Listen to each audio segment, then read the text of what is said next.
Last week there was an election in Kuwait. The franchise was limited to maybe 1/3 of the male residents of the country.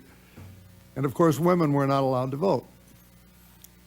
And the radicals won overwhelmingly. Now, it would be difficult to name a nation anywhere in the world, especially a Muslim nation, in which the influence of the United States has been more benign than it has been in Kuwait. It owes its existence to the United States. Does this not indicate, I ask all of you this, but I'm going to quote particularly in two places that Dr. Gunaratna says that radical Muslims are only a minuscule percentage of all Muslims. Now, I think most of your written statement, Doctor, is contrary to that. That the support, at least passive support, is much broader. If we have not succeeded in Kuwait in creating a society which is reasonably liberal, how in the world do we, or does any Western country that is not Muslim tell Muslims what true Islam is? I'd like any of you to comment on that.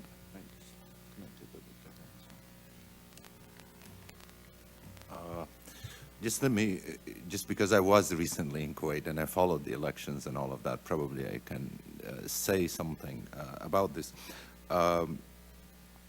Sir, one of the main lessons from the Kuwaiti elections is that, one, the Muslim Brotherhood lost and gained only 2 seats. And some Salafi radicals, yes, won. The jihadist group certainly won seats, especially the Walid al-Tabtabai and others who are very much anti-US. But it is very important to understand in this context that Kuwait, compared to the neighborhood, at least women in Kuwait, I saw them driving their cars and running around. Yes, they did not get the suffrage. The Emir of Kuwait put out a request for the parliament last time, and again the Islamist radical forces clamped down on this, and women could not get the vote. But it is very important throughout the Middle East, not Kuwait alone. One thing that we are not getting thus far, whether it is in Iraq or Egypt or Saudi Arabia or Kuwait, is that we need to hear gratitude for what we do in that part of the world. In fact, governments are unable to come forth and say we are friends of the United States. And I think our problems throughout the Middle East is really about an approach that's developed over the years, that somehow we tolerate Arab leaders telling us something in private rooms and let them deal with their public the way they want to. It is very important for friends of the United States to stand by the United States and speak out that indeed Kuwait was liberated by the United States. None of the Muslim or the Arab world, if it were left for the devices of the Muslim or the Arab world, Kuwait would have been occupied until this day. It is very important that the governments come out, but and be grateful. Even in Iraq, it is very important that the Iraqi people come out and be grateful. The question for Kuwait, I like the idea that Kuwait is experimenting with democracy, whether it includes radicals or non-radicals. It's very important that to bring these people in a dialogue. The one problem in Kuwait which remains is the international element of the Muslim Brotherhood, represented by a group named Al-Islah, that basically has tremendous finances and capable to recruit. But Kuwait was good enough to refuse the spokesperson of Al-Qaeda to be handed to Kuwait from Iran recently.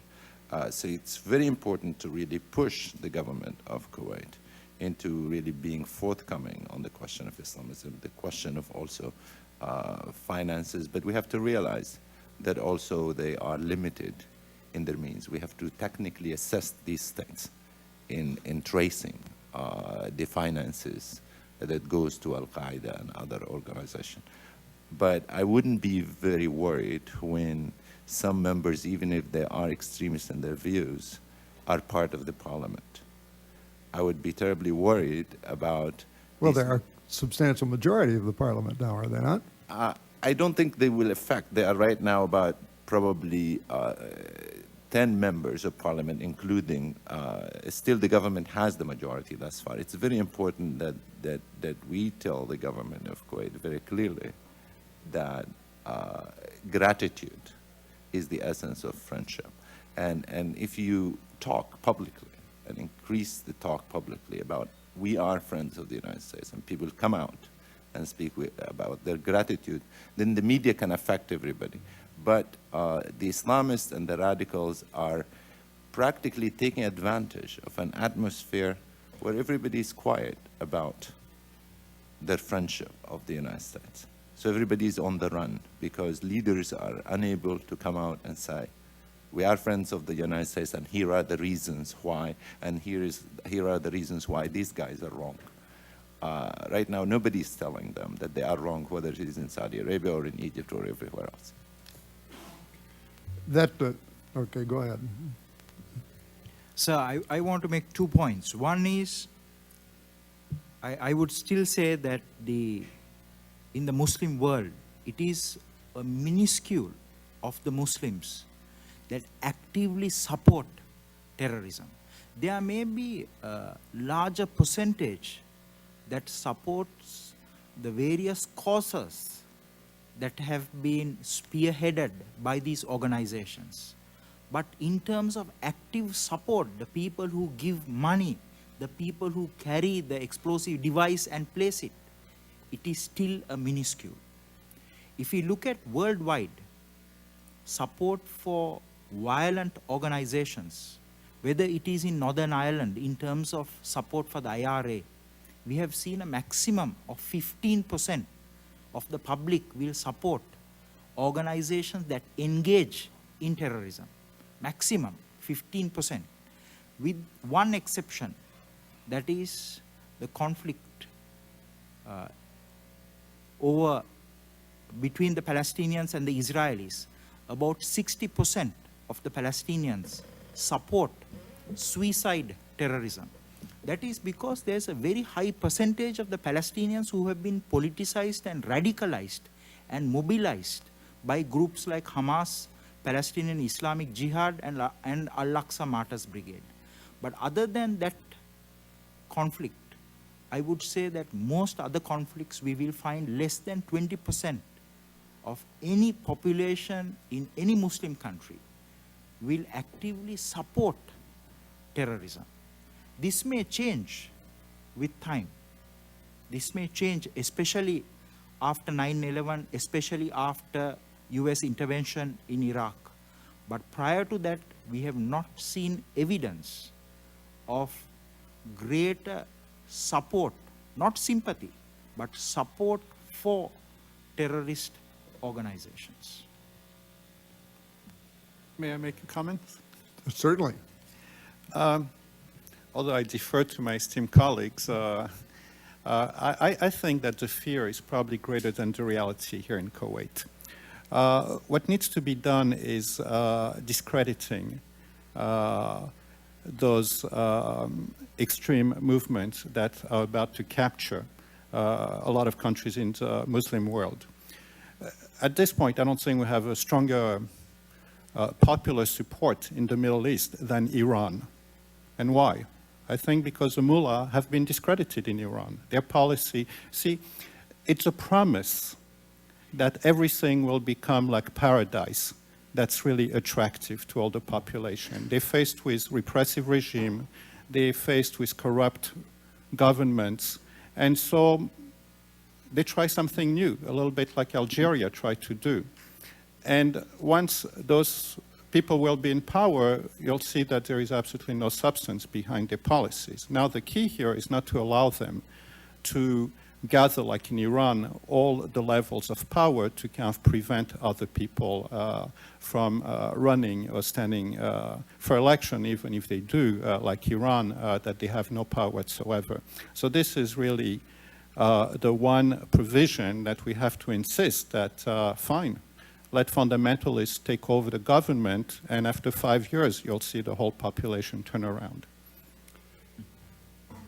But isn't the fundamental problem of antipathy, whether highly radicalized and involving terrorism or passive distaste of the West, a result of the 300 to 500 year reversal of roles in the world?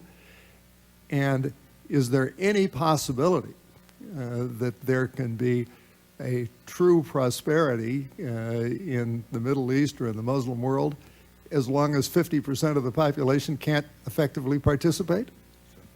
The whole female part of the population? And how does that change given the fundamental basis of Islam itself? Well, again, I think if you look at Iran, where the women vote, this has changed quite a bit. It seems that the support really comes from the base and not really from the top government. Actually, if you eliminate the top 2,000 in the government, you'll have a very pro-American country. Remember, this is a country that had spontaneous demonstration in support of the United States right after 9/11, in the whole Middle East. What happened is that after a period of decolonization, a lot of Middle Eastern countries chose the secular socialist route. And this is what has been discredited, and this really led to the popularity of fundamentalist movements.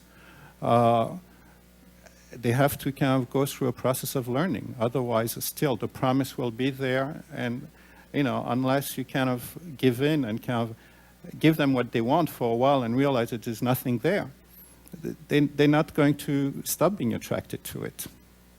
Dr. Fandy? Yeah, I just want to I think it is very important what you said here. The issue of women is very central for any reform. However, I would like you to keep in mind that really what attracted an immigrant like myself to the United States of America is the slogan of freedom. And our message should not be jumbled up. As we talk to the Muslim world, we have to be very clear that we are about freedom and democracy. Whether that democracy produces radical or non-radical, even if they were against us, as we know that there are institutions and mechanisms that allow them in as well as allow them out. We have to strengthen institutions inside the Muslim world that provide mechanisms for people to come into the public arena and debate on the basis of one man, one vote, and make sure also that these governments have the mechanisms to let them out as well when they are voted out. Thus far, these institutions do not exist. You might have one man, one vote, one time when the Islamists take over.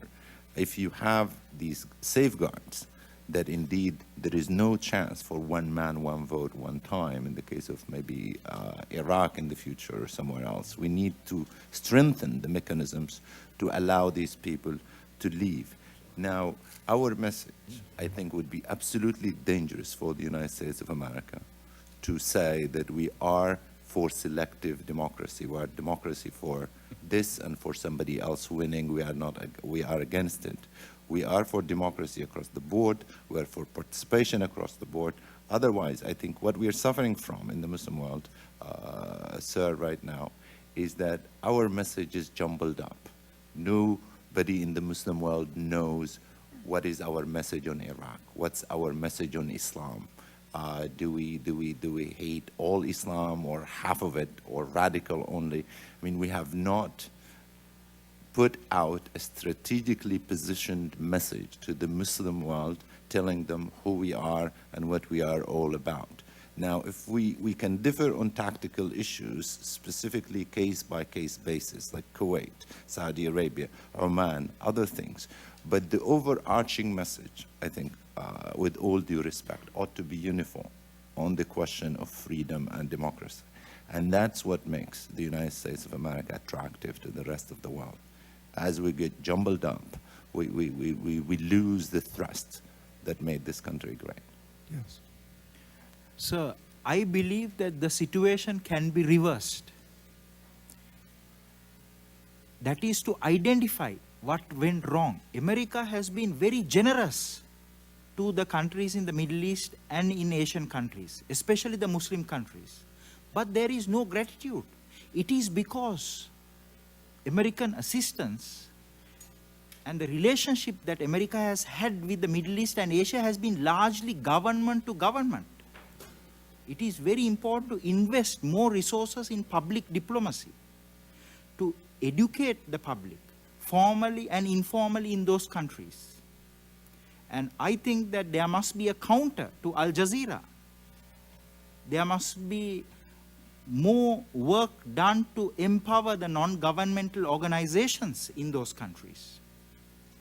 And I think that dealing with government to government has not created this goodwill.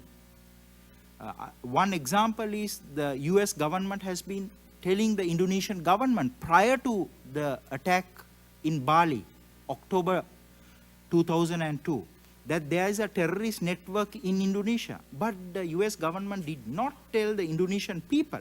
So when Bali happened, the first reaction of the Indonesian people, or at least a segment of the people, was our military has done it. The people were not aware. So I think it is very important to invest in shaping the public opinion of the people in those countries, in public diplomacy.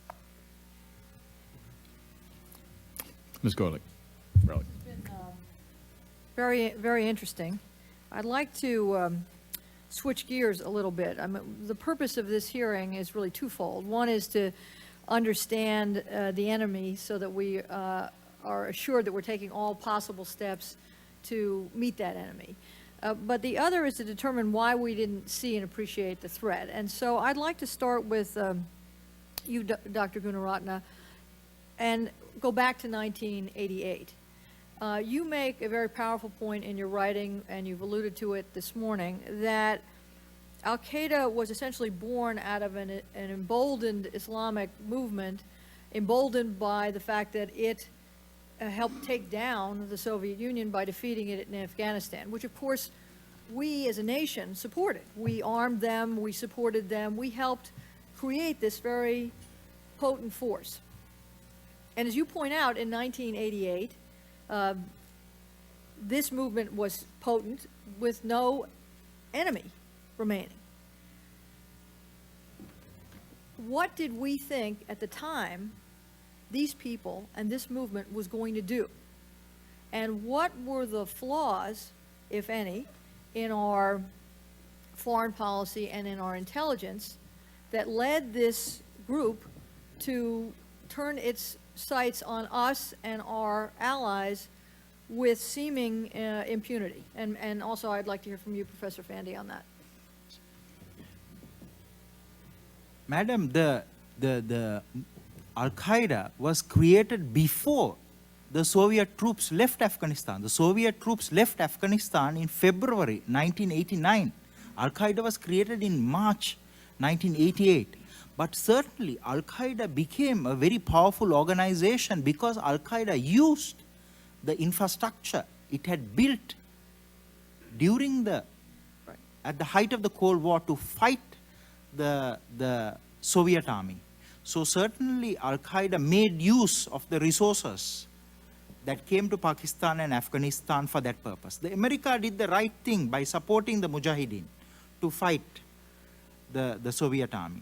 But however, the failure of the international community, including the United States, was after the Soviets withdrew from Afghanistan. The West turned a blind eye to Pakistan and Afghanistan. Pakistan, frontline state in the war against the Soviets, was abandoned. The US government threatened Pakistan, neglected Pakistan, neglected Afghanistan, And there were some Americans who told me at that time, oh no, let them fight among each other. It really doesn't matter to us, you see. If I might interrupt, as a student of that history, you can perhaps shed some light on what it was that we in the United States thought they would be doing. That is it your view that our view was they would simply fight among themselves and be of no threat to anyone else? Madam, the US intelligence community had a very poor understanding of those movements. Al-Qaeda was created in March 88, but if you examine the CIA reports, until August 1998, none of the CIA reports refers to Osama bin Laden's organization as Al-Qaeda. It is referring to Osama bin Laden's organization as what? As the Islamic Army or as the UBL network. So that means for 10 years this organization existed, and I think you invest something like $30 billion on your intelligence for a year, right? But they did not know even the accurate name of Osama's organization that had declared war on you in 1996. So I think that you need to invest more in human source penetration. You need to divert some of your resources that you are investing in your technical collection into agent handling operations. Professor Fandy, thank you. I don't think we have to take all the blame on this. On Al-Qaeda, I think, is like any organization, is really part of these transnational movements. Throughout that part of the world, we have a great deal of a number of failed states throughout. And we are also, we're suckered in the process by other states in the neighborhood that gave us their radicals and say they will fight your jihad in Afghanistan. In fact, they were emptying out their societies of this threat, and we carried that baby throughout. And then we left them high and dry in Afghanistan. We had no plan for what to do in Afghanistan and how to deal with Al-Qaeda. Al-Qaeda, if you look at the makeup of Al-Qaeda, who are the foot soldiers of Al-Qaeda? These are people who came from the GIA in Algeria, came from the jihad in Egypt, came from supporters of bin Laden in Saudi Arabia, in Yemen, in also Europe. I mean, we have failed also to map we map the Muslim world in Europe, if you will. We have no understanding of how to map the Muslim world in Europe into the societies of Europe and where do they fit and all of that. It's a very complex problem that requires a lot of resources, requires cooperation from local governments. I think we could have done well had we subcontracted, if you will, how to fight Al-Qaeda to local regimes if they were willing, but because they know more and they understand them more, but somehow we failed to do so. I think it's very important to realize that we allowed offices here that are extremely dangerous in the United States, like Maktab al-Khadamat in New York or the Office of Jihad in New York and in other places. So the blowback effect was expected, given our understanding is that after the defeat of the Soviet Union, we had no understanding of the mop-up operation. I mean, we are always, and I think our pattern is clear even in Iraq. We win wars, but we don't know how to win peace. And I think that's really a broader issue. We have to understand how to win the peace. I think we did it in Europe, but we failed afterwards. I mean, after World War II, I think if it weren't for this whole plan of restructuring Europe, we created a Europe that's sustainable. But after that, I think we did not pay attention to this, and probably even the Iraq example can be very dangerous unless we come up with the strategy of winning the peace. Thank you. May I address this issue? Certainly. It turns out that of all three of us, I was the one who was over there at the time. I was the liaison officer with the Mujahideen until I left Islamabad. And my view of the history of Al-Qaeda is actually quite different since I was there. I must say that they didn't even come across our screen. They were an insignificant part of our fight against the Soviets. They were really a hindrance. As a matter of fact, whenever I heard about the Arab Afghans, it was really in very derogative terms by the Afghans themselves. They really were not part of that war. Now, they hijacked the notion that they were the one who actually kicked the Soviets out of Afghanistan, and they had good PR in that sense.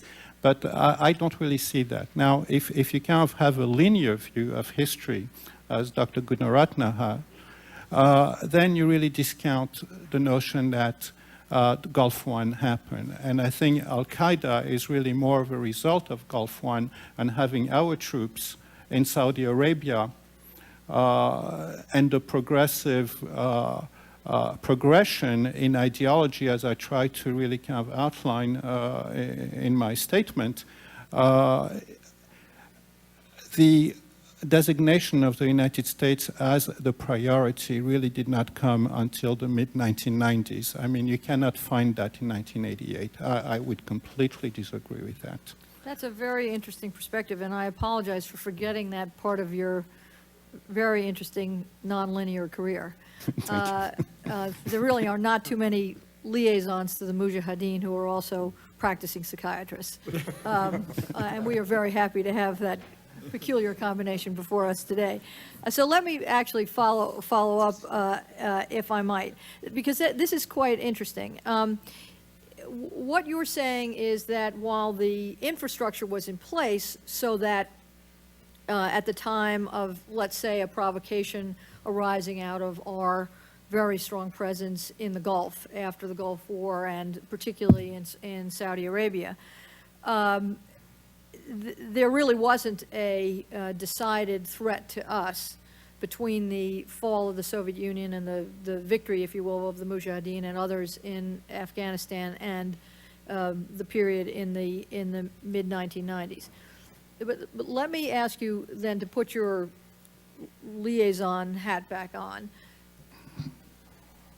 Did we have the resources in place to identify the fact that in the 1990s, mid-1990s, that threat had turned on us?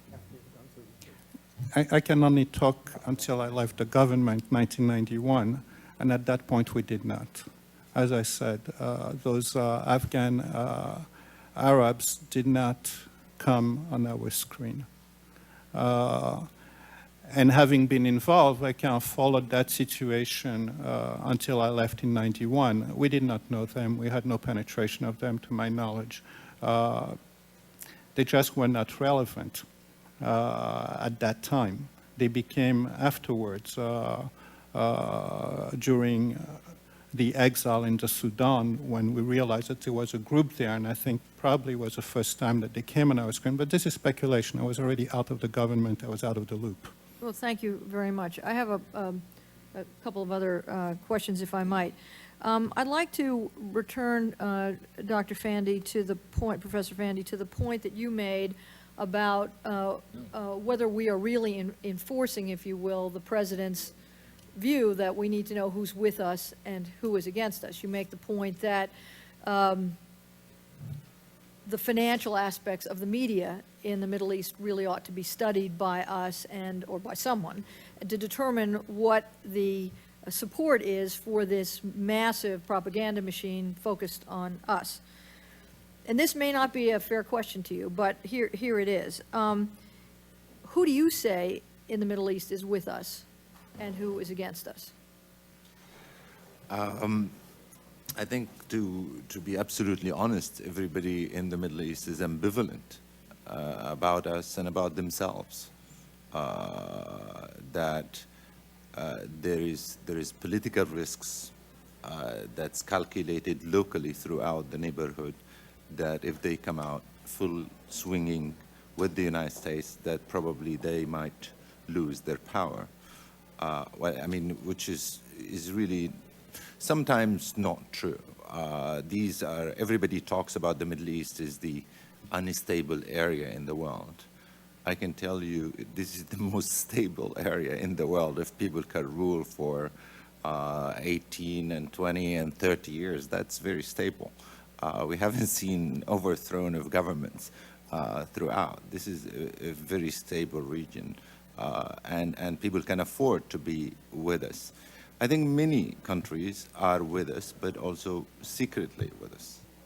I think Egypt helped us a great deal on intelligence after September 11th. But also Egypt failed to come full force and be straightforward about their total support for us. So on the, if you were making a list that included public support and support in winning and helping to win the minds and hearts of the people, or at least presenting a fair presentation of the facts, you would find no one fully with us. Well, Is that correct? I think no one is fully with us, and not only that, but there's something extra that needs to be carefully studied.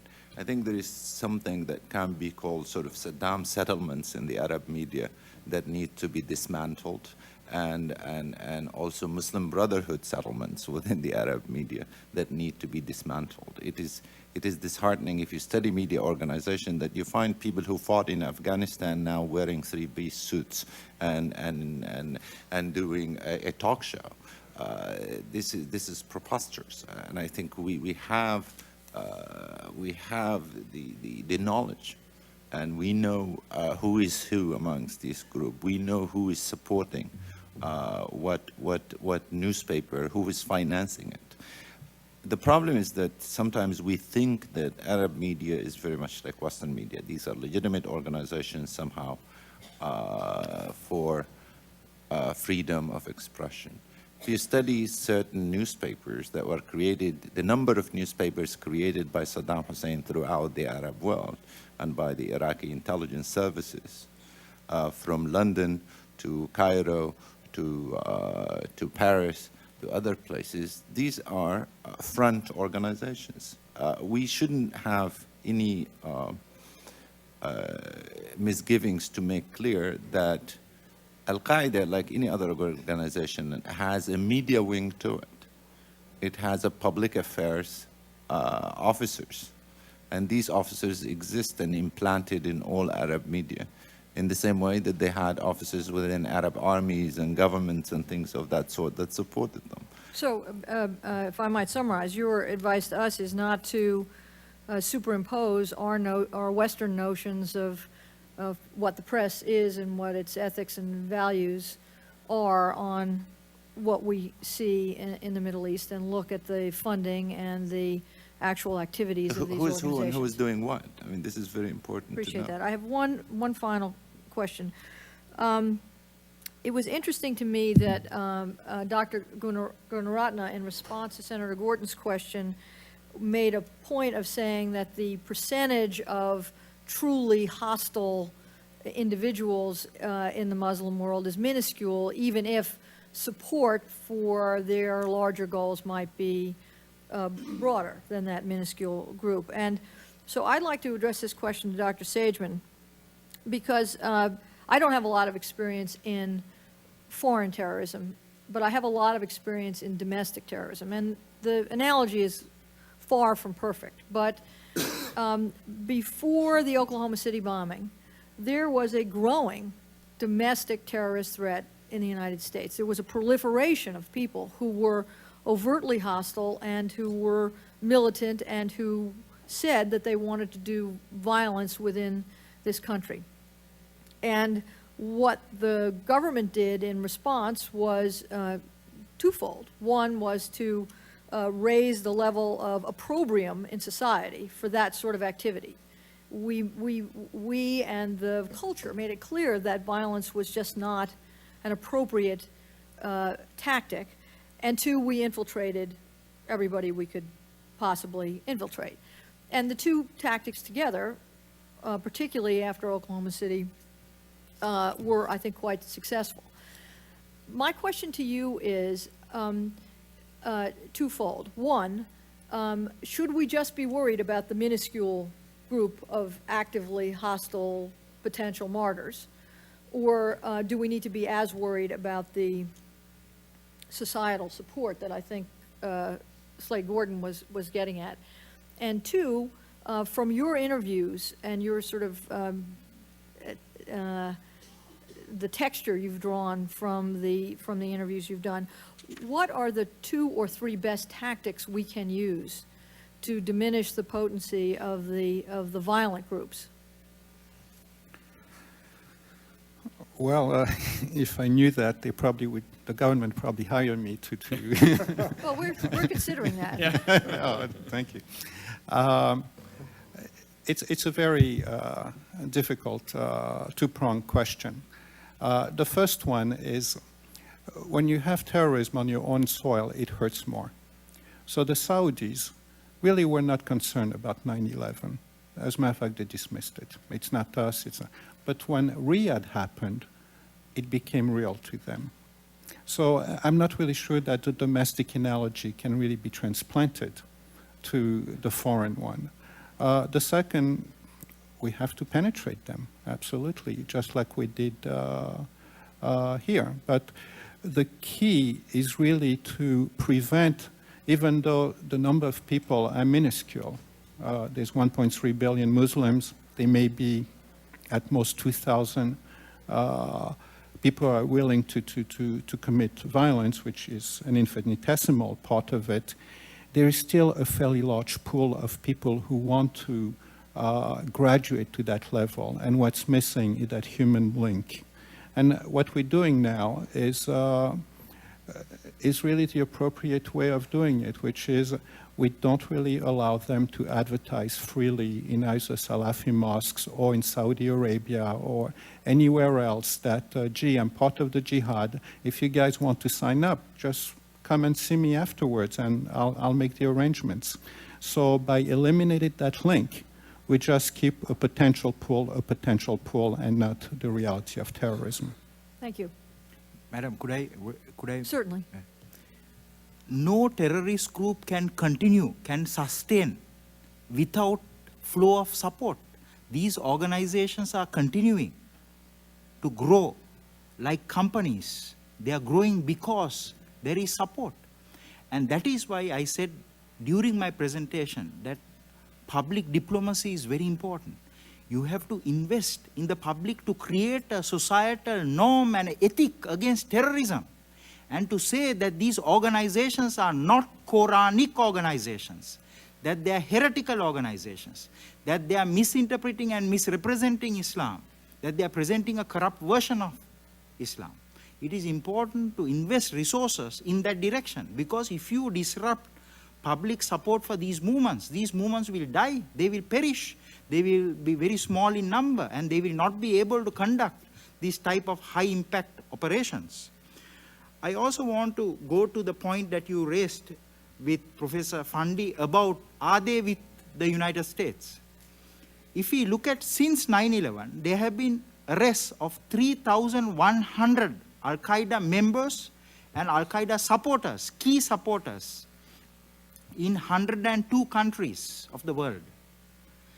These Muslim regimes in the Middle East and in Asia are perceiving the same threat that you are perceiving from these organizations. Because if we examine their trajectory, initially they want to topple those states and create Islamic states. Osama bin Laden said that it was too costly for them to conduct terrorist operations in the Middle East against those corrupt Muslim rulers and those false Muslim rulers and those corrupt Muslim governments, and said that they must change their strategy. Changing their strategy was, they said, they must attack the head of the poisonous snake, the United States, that was protecting, shielding those false Muslim rulers and those corrupt Muslim governments. That is why they decided to strike the head of the poisonous snake, the United States. You see? So in terms of the changing Al-Qaeda strategy of near targeting to distant targets and now returning back to the near targets, you see, it has generated equal amount of fear in those countries that they are being threatened by these groups. So I think the United States have received measure of cooperation. Today, the most important Al-Qaeda members, they are not detained in Guantanamo Bay. They are being detained in secret US facilities in those Middle Eastern and Asian countries, Muslim countries. So if I can just summarize so that I can pass the baton to my colleague here, your views, while not wholly consistent, are one that we are getting good cooperation, if quiet cooperation, from many countries because it is in their own self-interest to do so, particularly since the attacks in Riyadh. But number two, we are failing to get that support in the whole area of public diplomacy and represented by the media and otherwise, which is permitting A, the flow of funds, and B, a degree of public acceptance of the kind of violence that has to be brought to an end. And I think that those are very strong takeaways for us today, and I thank you for your very helpful answers to my questions. Congressman Roma. Thank you, Mr. Chairman. Mr. Chairman, I'd just like to, for 15 seconds, indulge our committee for just a comment to you and our distinguished Vice Chairman. Yesterday, as a chair and vice chair, as a Republican and as a Democrat, you went forward in a public press conference, and in your usual artful and diplomatic way, you both went forward with velvet gloves on and insisted that this commission get more cooperation from some of the agencies that have been dealing with us over the last several months and respond more forcefully to our aggressive search for facts and for substance and for information. I strongly applaud that bipartisan effort. It shows the consistency and the force of, I think, our commission on this point. I might have used some boxing gloves rather than the velvet gloves that you used, but with particular reference to the Department of Defense and to the CIA and FBI and Main Justice, unless we start getting more of the, not just a document flow, but important substantive documents, it's going to be very difficult for us to forcefully move forward and not just have important academics appear before us, but have people like Dr. Berger, who might have been in a position to know why we might have been slow in the 1990s to identify al-Qaeda. Dr. Rice, currently in the Bush administration, to answer some of these questions about how the Bush administration responded. That's very important for this commission, and I hope we can get the White House's cooperation to forcefully move these facts forward. Dr. Gunaratna, you studied in my hometown in South Bend, Indiana at the University of Notre Dame. You know how direct we can be in the Midwest. Let me start with a question with you, and then I want to get to one question for all three panelists. Mohammed Jamal Khalifa is an individual who is thought by some analysts and intelligence experts to have a direct link to al-Qaeda. He's a Saudi. He is someone who was mentioned in a January 21st, 2003 Christian Science Monitor article. In that article, you're quoted. Let me read your quote. Quote, had the U.S. followed the Khalifa case in the Philippines, I believe September 11th could have been averted, unquote. Extremely powerful words saying this one case was so important with an individual connected to all this that if the U.S. had done their job, things might have turned out differently. First of all, do you stick by that statement, that quote? Secondly, if you do, factually, in detail, and with substance, why is that true? Sir, Mohammed Jamal Khalifa is the brother-in-law of Osama bin Laden. He arrived in the Philippines in 1988, and he became the first director, the founding director of the International Islamic Relief Organization of Saudi Arabia. He used the IIRO to funnel al-Qaeda funds to the Abu Sayyaf group and the Moro Islamic Liberation Front. He also hosted Khalid Sheikh Mohammed, the brother-in-law of Ramzi Ahmad Yusuf, the first World Trade Center bomber. And what we are seeing is that the O-Plan Bojinka, the plan that Al-Qaeda had in 1994 to destroy 12 US airliners over the Pacific simultaneously, that operation was the genesis of 9/11 operation. If you read the interrogation of Khalid Sheikh Mohammed, who is now in US custody, he has very clearly stated how 9/11 was planned, that it originated from O-Plan Bojinka. Have you had access to those interviews and that information on Khalid Sheikh Mohammed? Yes, sir. In fact, in that debriefing, he says very clearly that he put a bolt, a metal bolt, in his shoe, and he mounted, to test the security of the airports in the Far East. He traveled through to those airports, Seoul, Hong Kong, various other airports. So you can see that in the planning of 9/11, the original seeds was out of Philippines. And in fact, they did the first dry run for O-Plan Bojinka, where Ramzi Ahmad Yusuf, in fact, flew from Manila to Cebu on a Philippine airline plane, and he placed the nitroglycerin device under his seat. He got off the plane in Cebu, and there was an explosion when the plane was coming close to Japan. And it killed one Japanese, injured 7 or 8 others, made a hole in the fuselage. The plane was going to Narita Airport in Tokyo, but the skilled pilot landed it in the Naha Airport in Okinawa. And you can see that they were very serious.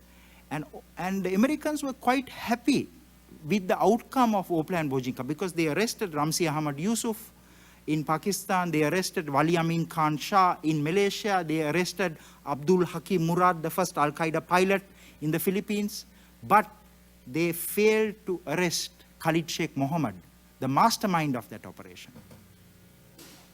But specifically, Dr. Gunaratna, if the U.S. understands the Bojinka plot, that weapons of planes could be used as weapons, how then, in not only understanding that plot, not only going back and knowing that a group had attacked the World Trade Center in 1993, how do you then avert 9/11 by following this one particular individual? Sir, Muhammad Jamal Khalifa was in the Philippines and he was in touch with this group. But Khalid Sheikh Mohammed was the more important man. So you say eventually you get Khalid Sheikh Mohammed, and that prevents 9/11 from occurring? Absolutely, because Khalid Sheikh Mohammed was the mastermind of 9/11. He organized that whole operation.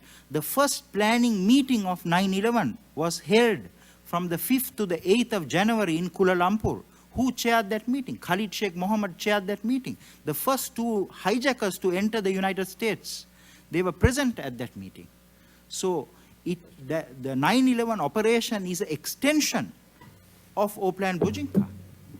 So the players of O-Plan Bojinka, they were not all arrested. Let me continue to pursue that line of questioning in a minute. Let me go to Dr. Fandy for a question as well. Sure. Dr. Fandy, a former CIA agent by the name of Robert Baer writes in the May Atlantic Monthly issue that particularly he's concerned about Saudi Arabia's support for fundamentalism and for terrorism abroad. He states in this article many things, but one of them, he claims that the Saudis have transferred $500 million to Al-Qaeda over the past decade. Now, do you think that there is any kind of credibility to a figure like that? How would you be able to track that, and how would you measure the Saudi support with the United States for fighting terrorism prior to 9/11? To just be absolutely honest, I just don't know this figure. I did not come across this figure. And also the idea of wire transfer or transfer of funds, I can probably say probably throughout the Arab world, people use cash and not banking systems. So it's very difficult to actually trace it unless the origin of the money came from a Western country, unless there is something that's really, the idea that I haven't seen from my study of Saudi Arabia that people use checks or even when they use bank deposit, this is not a really large group of the society. Most people get their salaries in cash. So the idea of wire transfers, that amount of money has to originate somewhere else. It could have connection to Saudi Arabia. I think he insinuates, as Dr. Gunaratna did, with respect to Mohammed Jamal Khalifa, that some of the money was funneled through charities and other things. That's right. I think that's the very central question for really looking at Saudi Arabia, is to look at these charities. And I talked to Saudis about this in interviews in terms of what do they think of that. And I think sometimes they come off as these are the unintended consequences of bad politics, that somehow they decided to upgrade Saudi Arabia's image in the Muslim world, therefore they tried to help the poor with schools, with other places, not knowing that the ideology as well as the manning of these organizations was hijacked by Al-Qaeda members. So there is, I have no way of assessing whether this is an honest claim or a dishonest claim, but I would say that probably, given what I know about Saudi Arabia, that this is probably the unintended consequences of bad policy and lack of foresight and long-term planning. You see mosques and other things being supported by Saudi Arabia, even in the United States. But Saudi students use them for 4 years until when they are here, and then they are taken over by other people. So there is no follow-up for these organizations. Well, money from Saudi Arabia went to various groups of the Mujahideen. There was certain cultural support that this is a good thing to fight the Soviet Union. Also, money went to organizations that were fighting in Europe, in Bosnia, to support their Muslim brothers and their co-religionists, if you will, who are embattled in Europe. Yes, a lot of money went into that, but how it's being used and who used it, it is very difficult to actually say that certain money was authorized by, let's say, officials or something of that sort. But certainly there was a sentiment in Saudi Arabia that at the time was encouraging people to support these charities. Now, I think this is a very important issue to think about as we think about probably phase 2 in the war on terrorism, really sort of drying up these resources, or drying up the swamps, if you will. We are looking at really educational institutions and charities. We are looking at really the software of the Muslim world, if you will. I mean, the hardware and the money and everything else can be looked at very carefully, but the software, the educations, what is in the Muslim world's head, how people are being raised and educated and other things, this is our task, and that requires investigating very carefully educational institutions, investigating very carefully charities, investigating very carefully textbooks, and whatever goes into that bad software, we have to rewrite that software, if you will. And if we don't rewrite it, nobody else will rewrite it. So in response to Commissioner Gorelick's question about emphasizing public diplomacy, emphasizing non-government to government aid, emphasizing more help for the types of schools that can educate young, poor children, not in madrasas, but in other ways, that is extremely important to U.S. efforts in the future. On the same hand, some of the charitable work that supports those efforts can be diverted for terrorism, and that money can be raised in places like Saudi Arabia, or as Dr. Gunaratna talked about, in the Philippines and diverted to Abu Sayyaf. Or United Arab Emirates and other places. The main issue for public diplomacy is that we have done a lot for the world.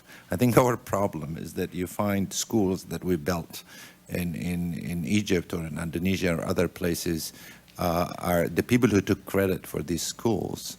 If you read the names of these schools, what they were called, these were not called American schools or came to you through the assistance of the United States. It's called Sheikh so-and-so school or this Muslim radical leader. So we are paying the money, but the branding of these schools is going to somebody else. And we are very much like the Ottoman Empire in many ways. We do not follow what the pashas that we are supporting throughout the whole world, what they're doing. We visit them once a year and that's it. We don't do follow-up. And empires, sir, should have always have to have Philby and Shakespeare and Lawrence of Arabia and people who knows the realm of the empire. We don't know the realm that we are claiming to have control over. We don't have the expertise, languages, and other things. And all of this really has to be put in place. We have to follow up. We have to follow our money. Even our money can go to Al-Qaeda, believe it or not. So it is very important to just do these, create institutions and systems of follow-ups to know where our charities are our own charities are going. Our aid sometimes goes to corrupt systems that find their way to also illegitimate use of our own money. So in many ways, unless we have to understand this big picture. There is a phase 2 of war on terrorism that's drying the swamps. And here are the mechanisms that are in place. I think most of us get worried about tactical, small, anecdotal evidence and try to draw a big picture from that. That's not a good approach to it. The whole plumbing system in the Muslim world is broken. And the Muslim world was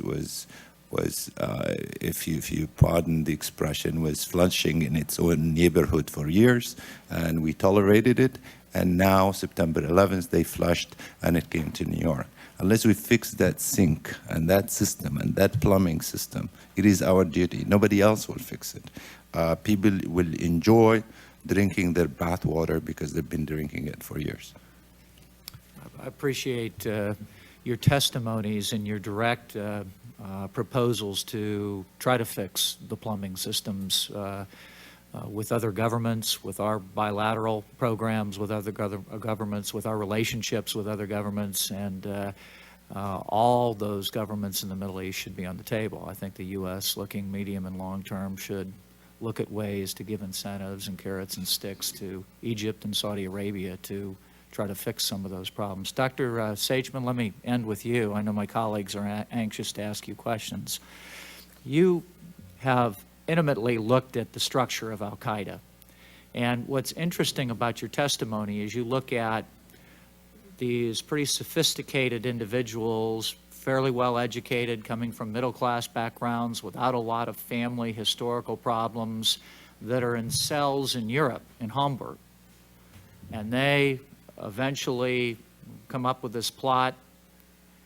They combine with muscle, so-called muscle, on the airplanes coming over from Saudi Arabia. About 15 of the hijackers come in. They mix together in the United States and pull off one of the most devastating attacks in our nation's history and kill over 3,000 people. It's a group of very sophisticated people coming with some other people from other backgrounds. Is Al-Qaeda capable of this kind of plot, pulling this kind of plot off successfully here and now today? I don't think so at this point. But if we relax And our why? vigilance, well, because we're far more vigilant right now. And perhaps we might have swung the other way, where anybody who looks a little bit strange is now a guest of the FBI. But this will fade with time. People really get tired of being so vigilant. So I'm not saying that in a few years from now they won't be able to do it. Right now, today, no. In the United States? In the United States, But that's yes. somewhere else they could, Dr. Gunaratna, do you agree with that? Sir, there are three reasons why Al-Qaeda has failed to mount large-scale terrorist operation in the United States since 9/11. One is heightened public vigilance. As long as the public are alert, terrorist group cannot plan, prepare, and organize big terrorist attack. Second is that there is unprecedented security, intelligence, and law enforcement cooperation in the United States and by the US agencies with agencies outside the United States, including in the Asian and the Middle Eastern countries. And the third reason is that today Al-Qaeda is being aggressively hunted. When you hunt a terrorist organization relentlessly, that group does not have the time, space, or the resources to plan, prepare, and execute big operation like 9/11. So if you can maintain these three elements, you will not suffer another attack of that scale. And that's not to preclude the smaller, less expensive types of attacks that we see on soft targets around the world. Certainly, sir. You will continue to witness attacks of the scale of Bali, of Mombasa, of Casablanca, of Riyadh in the next few years, because Al-Qaeda and its associate groups are still able to plan, prepare, execute those operations, especially in the poorer countries of the world, of Asia, of Africa, of the Middle East, of the Caucasus. Thank you. Thank you, Mr. Chairman. Senator Cleland? Thank you very much, Mr. Chairman. Thank you and the staff for assembling the most profound group of witnesses I've ever seen to talk about the enemy that attacked us and the rationale for that and the understanding that we need to deal with this in the future. I would say that if the government doesn't hire all of you by sunset today, it's making a big mistake. Just a couple of one-liners here. Dr. Sagemen, as a liaison with out of Pakistan to the Mujahideen in Pakistan, and as a psychiatrist, I just want to know, how long have you been feeling this way? No, I'm just kidding. I'm just kidding. Professor You should ask my wife. Yeah, that's right. Professor Fandy, I was fascinated by one little tidbit that you threw out, and that is, and I just want to verify it, that that the Muslim Brotherhood has an office in Qatar, where our CENTCOM headquarters is, and in other foreign countries like Indonesia and Virginia. Virginia is not a foreign country. I know. Is that really true? Well, I think, I mean, the Muslim Brotherhood is the mother of all these movements in the final analysis. If you go and trace all the ideas and the ideology that drove these 15 hijackers to drive these planes into the World Trade Center, it's the ideas of Sayyid Qutb and Abu al-A'la al-Mawdudi and all of that came from the Muslim Brotherhood. Yes, one of the major figures of the Muslim Brotherhood leaders is Sheikh al-Qaradawi, who lives in Qatar, who is the man actually who selected who is who amongst the Muslim Brotherhood members who became the staff of Al Jazeera station.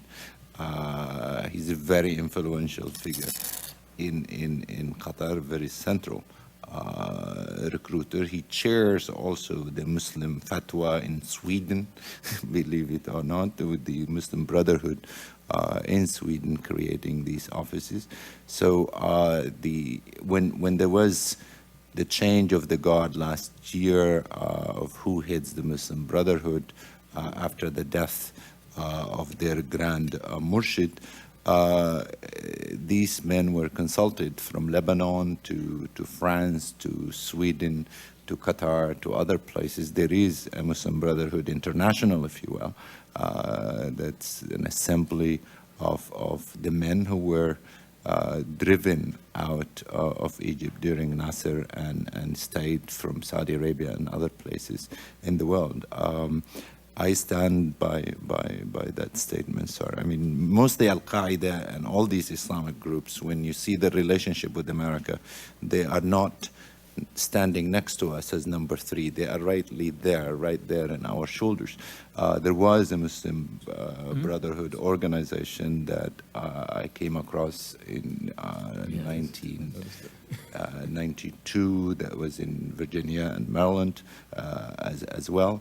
So there is an extensive network of Islamic movements throughout the United States that is not being studied.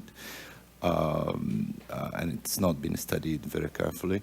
Now, one thing that I would like to emphasize here as we think of Muslims in America, some of us started to really look at Islam in the same way as Christianity is. So we look at a mosque in the same way we look at a church. That's not true. There are Muslims who go only once a week to the mosque.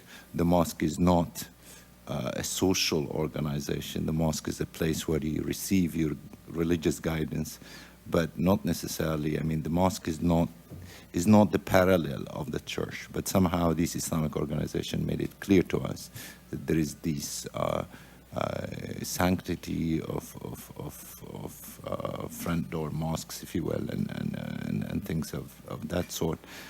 These are open for investigations, and one should look into how mosques are being built and where the money came from. Well, thank you.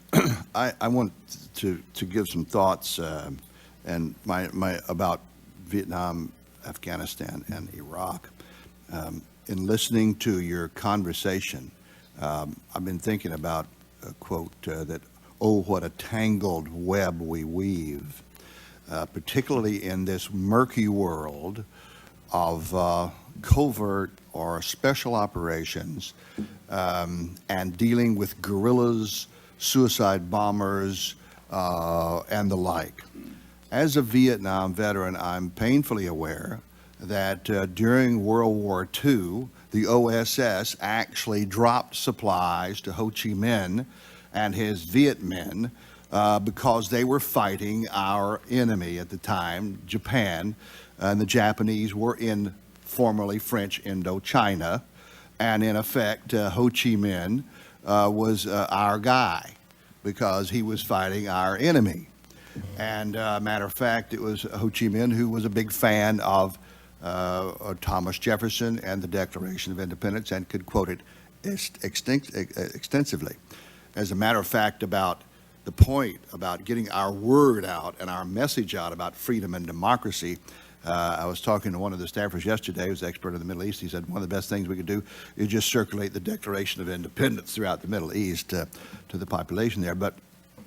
And by the way, I was thinking about Slade Gordon's question about only men could vote in Kuwait and only a third could vote and women couldn't vote, and they elected some terrorists and so forth. I thought about the history of our own country. That was 1776, and the terrorists were Thomas Jefferson, Benjamin Franklin, George Washington. So the point being, though, that at one time, Ho Chi Minh was our guy. After the Second World War, Roosevelt did not want to go back into support France and French Indochina. He did not believe in the colonialization of that area. Churchill did. Ultimately, we wound up supporting the French as they went back in. Ho Chi Minh and the Viet Minh fought the French. We ultimately supported them to about 80% of that war, and they lost it. We got in there, and I was part of the 10-year American War in formerly French Indochina, and in effect fought Ho Chi Minh's North Vietnamese and VC. Now, interestingly enough, the Russians supported the Ho Chi Minh. Well, you go now to Afghanistan. There, what a tangled web we weave. We are supporting the Mujahideen because they're fighting the Russians, who are our enemy, and Afghanistan becomes their Vietnam, and we're supporting the guys that now we call the terrorists, who then we abandoned as the Mujahideen, and now they turned into the people that we're now fighting. We're calling them terrorists.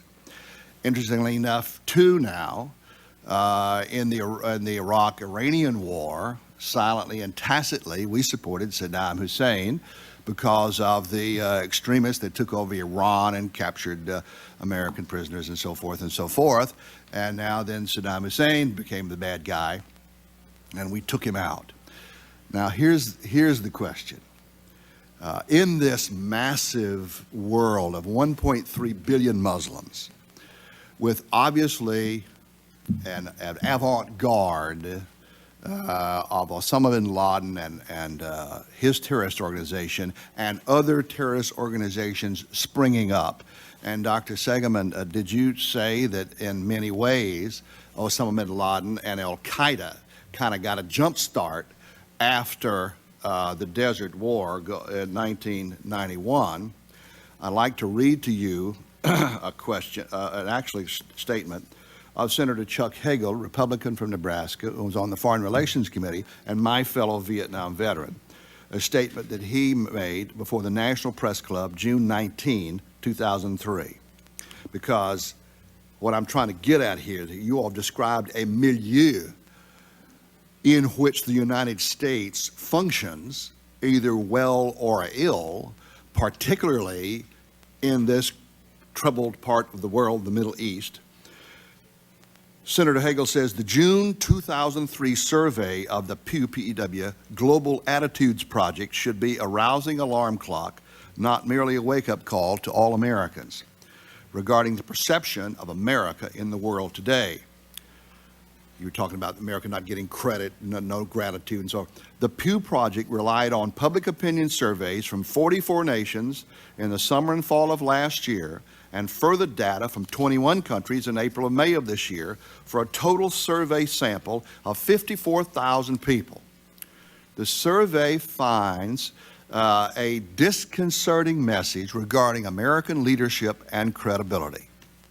From the Pew poll, Senator Hagel quotes, "The Iraq War has widened the rift between Americans and Western Europeans, further inflamed the Muslim world, softened support for the war on terrorism, and significantly weakened global support for the pillars of the post-World War II era, the UN and the North Atlantic Alliance." Isn't that the kind of news that Osama bin Laden and the radical Islamic extremists would welcome? And isn't that actually creating more problems for us, more terrorism, more potential for attacks against the West? And isn't this bad news? And is the Iraq War making it more difficult to get after the terrorists? Or is it making it easier, especially since we're there with 250,000 troops in Kuwait and Iraq with no end in sight and no exit strategy? Dr. Gunaratna? Yeah. Sir, terrorists themselves cannot muster large-scale support. They do not have the organization to do that. It is often the overreaction of states, of state actors, that lead to the generation of large-scale support. That is why when we fight terrorist organizations, we must ensure that there is no overreaction or there is no underreaction. Because if we do not react properly to a terrorist group, the terrorists will think we are weak and they will attack us. That is why after USS Cole, no effort. At least when East Africa was attacked, you fired 70 cruise missiles. It did not have a positive impact. But after USS Cole, you did not do anything. So it is important for there to be some action, but there must not be underreaction or overreaction. The overreaction to 9/11 was US intervention in Iraq. Iraq never posed a direct and an immediate threat to the United States. It was Al-Qaeda and the associate groups of Al-Qaeda that posed a direct and immediate threat to the United States. So US intervention in Iraq, to get rid of one man, you invaded his country. It was again the failure of the intelligence community to get rid of that one man. You do not have to risk all those troops by going into a country to get rid of one man. You said that we took him out. You referring to Saddam Hussein, you said we took him out. No, sir, you have not taken him out. He's still there. He's still challenging you. As long as the core and the penultimate leadership of any government or any organization, whether in exile or not, is active, that organization will pose a threat to you. So what we are looking is, US intervention in Afghanistan was fully justified. People fully supported you. But your intervention in Iraq, you have not received that scale of support. In fact, that intervention has not earned goodwill towards America.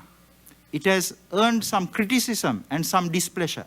And the terrorist organizations will harness that displeasure and that resentment and that anger in the Muslim world, and they will grow in strength and size, and they will become a greater threat to you with time. By going into Iraq, you have not reduced the threat of terrorism to the United States in any way. And in your opinion, maybe increased it? Certainly.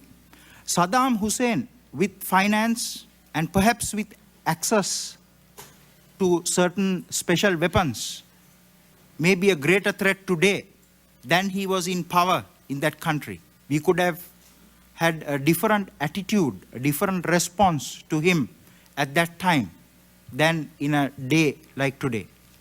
And we have 240,000 soldiers at risk in Kuwait and Iraq now. So also we must look at the picture, the overall picture in the Middle East. Overnight, the United States have become the immediate neighbor of Iran and of Syria.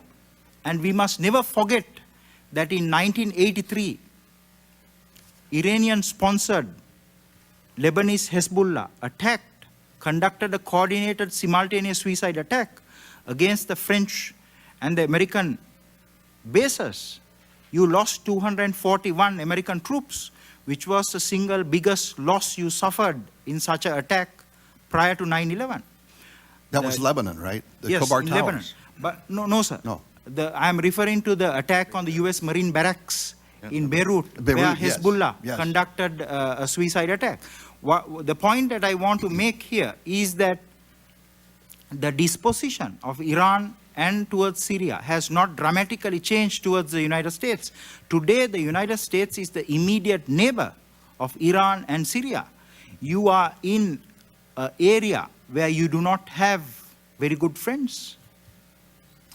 We've got time Dr. for just... Sagemen? Dr. Sagemen? I'm very short. Basically, Senator, you've increased the pool of potential terrorists, but you still need Increase the pool of potential terrorists? but you still need to make the linkage for Osama bin Laden to be able to tap into it. You still need that link. There is no direct translation from anger to against the United States to being a terrorist. You still need the training, you still need the resources, and unless you have that link, you're not going to increase terrorists. Thank you. Professor Fandy? I think I have the opposite view on this one. Osama bin Laden, Saddam Hussein, and Ayman al-Zawahiri, they are born in the Arab and Muslim context. And after people in Iraq saw the mass graves that Saddam Hussein left, actually there is a change of opinion. What we need is the support of states to actually come out and condemn Saddam Hussein for what he did to the Iraqi people. I think the American presence in the region is reassuring for its stability. There is no single state on its own. And we've seen in 1990, we waited for the Arab solution for the reversal of the invasion of Iraq to Kuwait and never materialized. I think it is the responsibility of the superpower to ensure the stability of that part of the world. I think taking out Saddam Hussein and his regime will encourage Arab states to become part of a regional arrangement for peace solutions that regulates relationship amongst all the Middle Eastern states. And also, as we push with the new agenda of reform, we can regulate the relationship between governments and their own people. And with a package like this, probably we can dry the swamps, if you will, for the issue of terrorism. I'm not sure that that will increase the risks. I think the biggest story during the Iraq War is that there was there was an Arab country, a major Arab country being attacked. Its leadership has been changed. I have yet to hear of one attack on a single soft target for America during that war. That was the biggest story, that there was a tacit support for that war on the part of the people who were concerned. Syria draw a lesson from this war. Iran is drawing lessons from this war. All the neighborhood are drawing lessons from this war. People know now that America is a Middle Eastern country, if you will. It has borders with Syria and whatever it is, and it can attend even Arab League meetings. So it is now the Middle East is our responsibility. We have to fix it. We cannot worry about. We cannot afford to fail in Iraq. Well, put it simply. Young Americans are being killed every day, and it seems like in a few weeks, more Americans will have been killed after the president, in effect, declared victory than during the actual combat. And this seems to be unending. That seems to me to look more like Vietnam and Somalia than Desert One. And I just wonder if you feel, how long is this going to go on? How many Americans we're going to lose before this thing gets cleared up? I think there is a threshold in terms of what kind of numbers can we afford, but it's very important to get Middle Eastern states themselves to stand by us, shoulder to shoulder, that indeed they support this operation. Thus far, we do not have the open support, and we need to get that. Secondly, I think we are ambiguous about Iraq like we are ambiguous about everything else. Iraqis and Middle Easterners want to hear probably from America that we own Iraq for the next 3 years and come back to us after 3 years, and we'll give it to you. But right now, nobody knows when will America leave. Is this force of occupation? So that whole ambiguous and atmosphere that's not clear, creating in the minds of many Iraqis that this might go for a long, long time. We need to give these people a timetable as to when we're going to put together an Iraqi government and when we are leaving.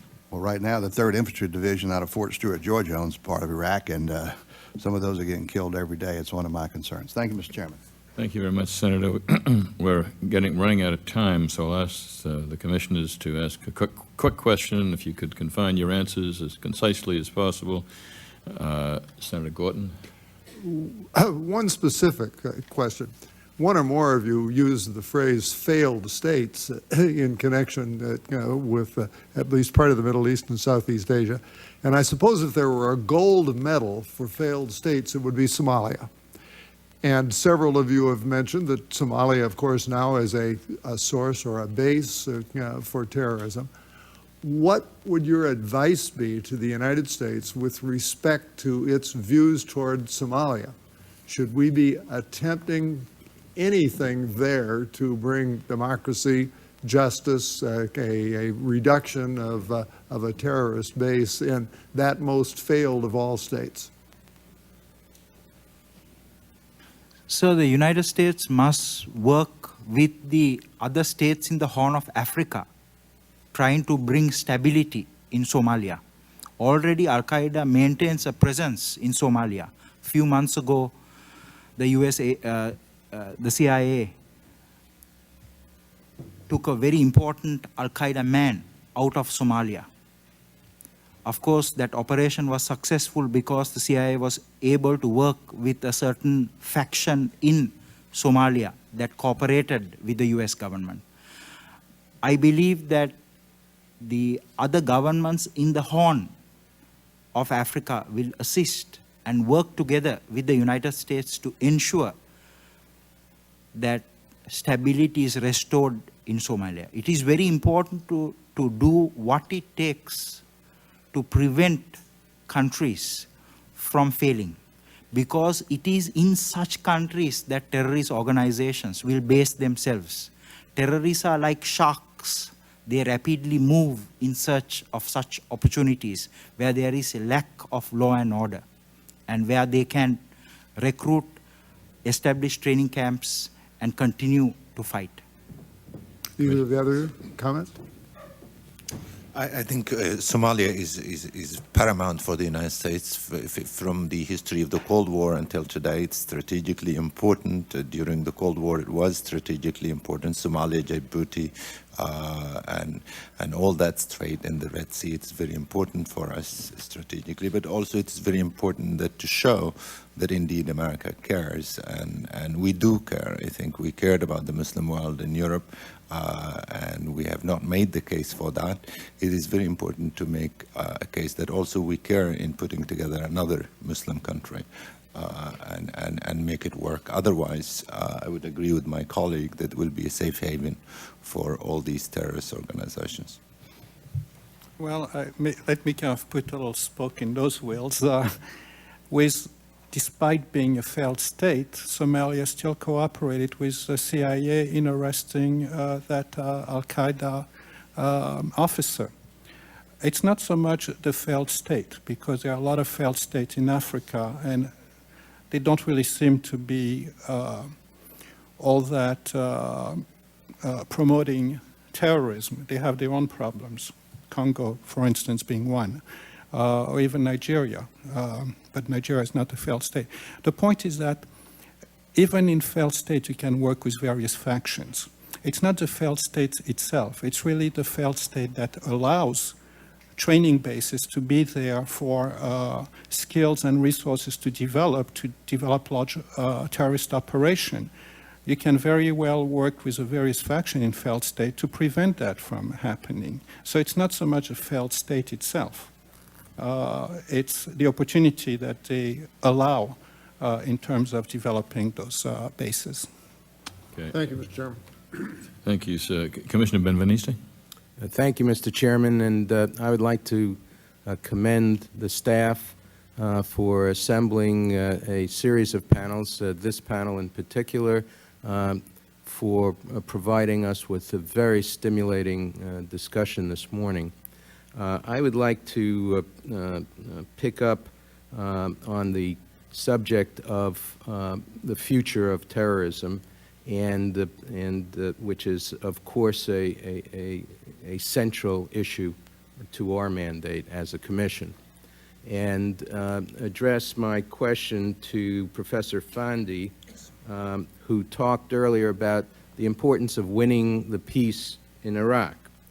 And I would like you to comment on Dr. Sagemen's statement that it was the U.S. force deployment in Saudi Arabia following Gulf War I that substantially stimulated the growth of Al-Qaeda. On the one hand, we have this set in motion by reason of the invasion of Iraq, a full menu of disparate forces within that country seeking hegemony, or at least a substantial say in the future of Iraq. We have the Kurds in the north, the interests of the Turks, the Shias in the south, the influence of Iran to be dealt with, the clerical movement that is strong and afoot, the disenfranchised and unemployed Sunnis who were formerly in power and now don't have a paycheck, many of them from the army. All of this militates for our need to stay the course and sort all of this out. Yet, at the same time, our mere presence in Iraq in these very substantial numbers stimulates the recruitment of jihadists. if not to Al-Qaeda, but to other groups which may not yet be on our collective screens as we go forward.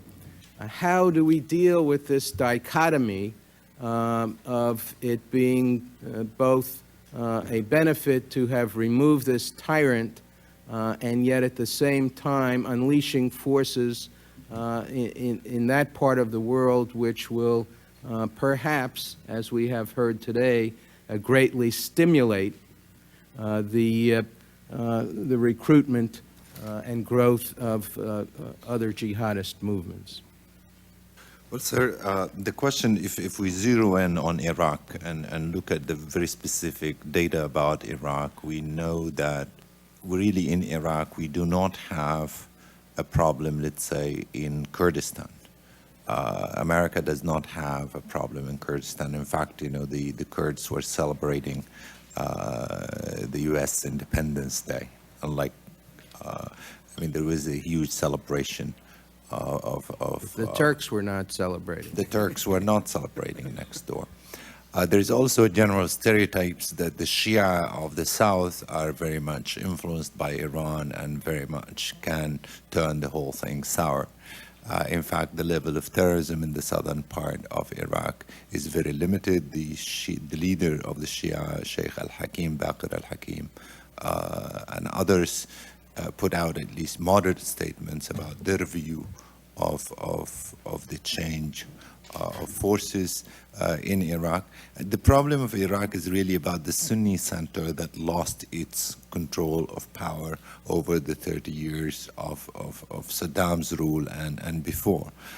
These are the people who are kicking and screaming for that change of power distribution inside Iraq. So to really exaggerate that question and make it, this is the question of the whole Iraq, there are a variety of attitudes in Iraq about the U.S. I would say the most recent polls that I read, it was only 20% were not grateful. The rest of the Iraqis saw the United States as a liberating Well, force. without and so on. delving too deeply, because we don't have the time, would it be fair to say that without the United States military presence, we would be in a situation, or Iraq would be in a situation, where it would be very likely that all of these elements would soon be at each other's throats? My question goes to Dr. Sagemen's observation, and perhaps Dr. Gunaratna shares this view, in view of his earlier comments, that this has provided a very substantial recruiting poster, if you will, given the history of recruitment post the deployment of U.S. troops in Saudi Arabia following the Gulf War for future jihadist and militant and vicious attacks on our own populations.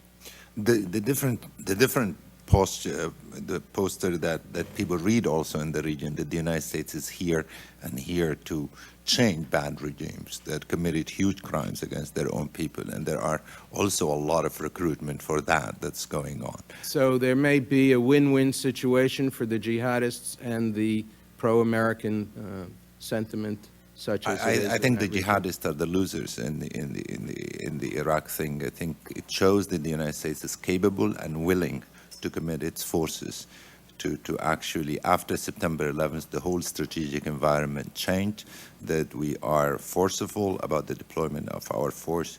We're no longer reluctant, and that is a very strong message. Could we have a brief comment from each of the other two?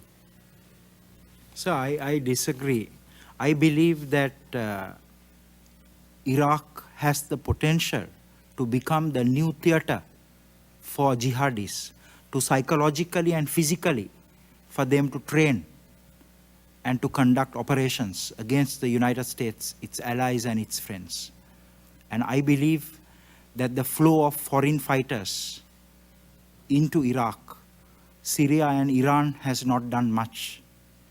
And I believe that these fighters are now coming mostly from North Africa, from the Middle East, and with time there will be people who will come from Asia, from Europe, the cradle and the convert Muslims, from the Caucasus, and unless the United States takes decisive action to to control the flow of these foreign fighters and also to stabilize the situation in Iraq, Iraq will become a very important, very significant theater for these jihadis. So you prescribe more force.